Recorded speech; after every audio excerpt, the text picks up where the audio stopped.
The complete works of Swami Vivekananda, Lectures and Discourses, the Ramayana, lecture delivered by Swami Vivekananda at the Shakespeare Hall, California in 1900, Part 2. There was an ancient Indian town called Ayodhya, which still exists in modern times. The province in which it is located is called Aundh, and most of you have noticed it in the map of India. That was the ancient Ayodhya. There in ancient times reigned a king called Dashrath. He had 3 queens, but the king had not any children by them. And like good Hindus, the king and the queen all went on pilgrimages, fasting and praying that they might have children. And in good time, 4 sons were born. The eldest of them was Rama. Now, as it should be, these 4 brothers were thoroughly educated in all branches of learning. To avoid future quarrels, there was in ancient India a custom for the king in his own lifetime to nominate his eldest son as his successor, the Yuvraj, young king as he is called. Now there was another king called Janak, and this king had a beautiful daughter named Sita. Sita was found in a field. She was the daughter of the earth and was born without parents. The word Sita in ancient Sanskrit means the furrow made by the plough. In ancient mythology of India, you will find persons born of one parent only, or persons born without parents, born of sacrificial fire, born in the field, and so on, dropped from the clouds as it were. All those sorts of miraculous births were common in the mythological lore of India. Sita, being the daughter of the earth, was pure and immaculate. She was brought up by King Janak. When she was of marriageable age, the king wanted to find a suitable husband for her. There was an ancient Indian custom called Swayamvar, by which the princes used to choose husbands. A number of princes from different parts of the country were invited, and the princes in splendid array with a garland in their hand, and accompanied by a crier who enumerated the distinctive claims of each of the royal suitors, would pass in the midst of those assembled before her, and select the prince she liked for her husband by throwing the garland of flowers round his neck. They would then be married with much pomp and grandeur. There were a number of princes who aspired for the hand of Sita. The test demanded on this occasion was the breaking of the huge bow called Hardhan. All the princes put forth all their strength to accomplish this feat, but failed. Finally, Rama took the mighty bow in his hands and with easy grace broke it in twain. Thus Sita selected Rama, the son of King Dashrath, for her husband, and they were wedded with great rejoicings. Then Rama took his bride to his home, and his old father thought that the time was now for him to retire and appoint Rama as the Yuvraj. Everything was accordingly made ready for the ceremony, and the whole country was jubilant over the affair. When the younger queen Keke was reminded by one of her maidservants of 2 promises made to her by the king not long ago. At one time she had pleased the king very much, and he had offered to grant her 2 boons. Ask for any 2 things in my power, and I will grant them to you, said he. But she made no request then.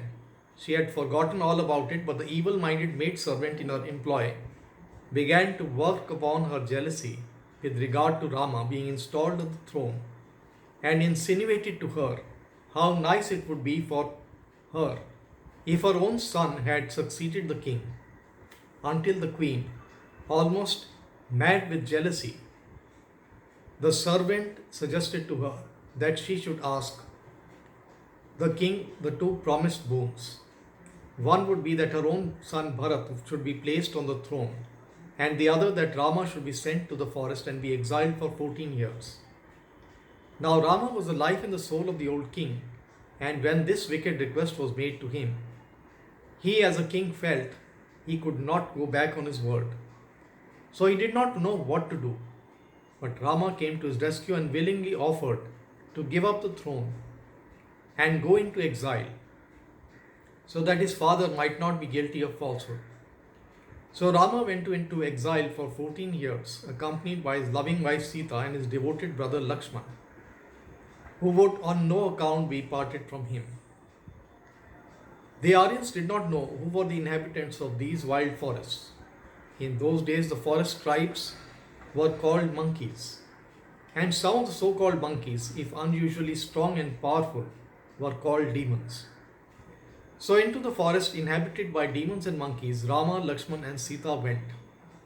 When Sita had offered to accompany Rama, he exclaimed, "How can you, a princess, face hardships and accompany me into the forest, which is full of unknown dangers?" But Sita replied, "Wherever Rama goes, there goes Sita. How can you talk of princess and royal birth to me? I go before you." So Sita went, and the younger brother, he also went with them. They penetrated far into the forest until they reached the river Godavari. On the banks of the river, they built little cottages, and Rama and Lakshman used to hunt deer and collect fruits. After they had lived thus for some time, one day there came a demon giantess. She was the sister of the giant king of Lanka. Roaming through the forest at will, she came across Rama, and seeing him as a very young, handsome man, she fell in love with him at once. But Rama was the purest of men, and also he was a married man. So of course he could not return her love. In revenge, she went to her brother, the giant king, and told him all about the beautiful Sita, the wife of Rama. Rama was the most powerful of mortals. There were no giants or demons or anybody else strong enough to conquer him. So the giant king had to resort to subterfuge. He got hold of another giant who was a magician and changed him into a beautiful golden deer.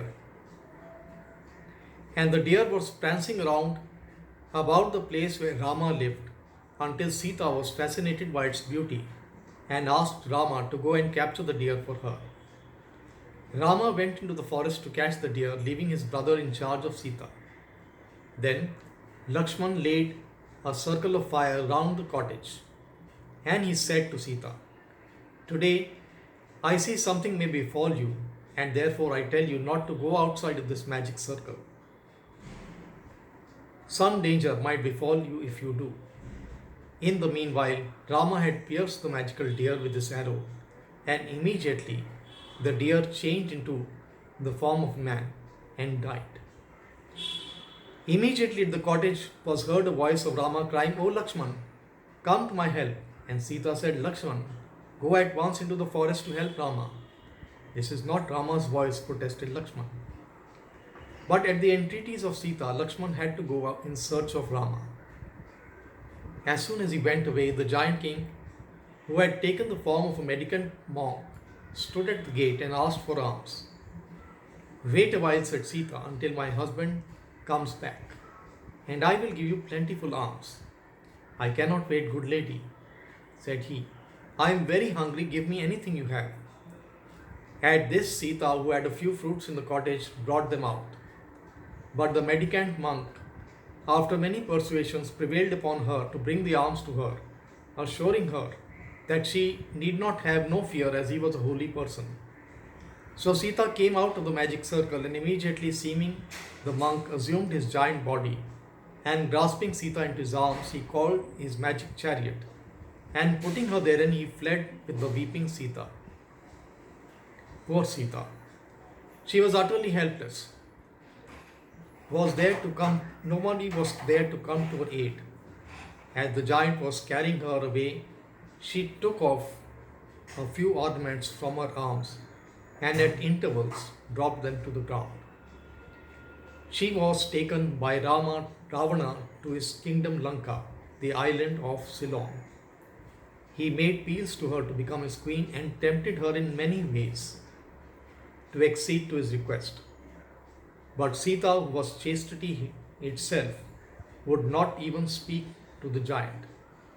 And he, to punish her, made her live under a tree day and night until she would consent to be his wife.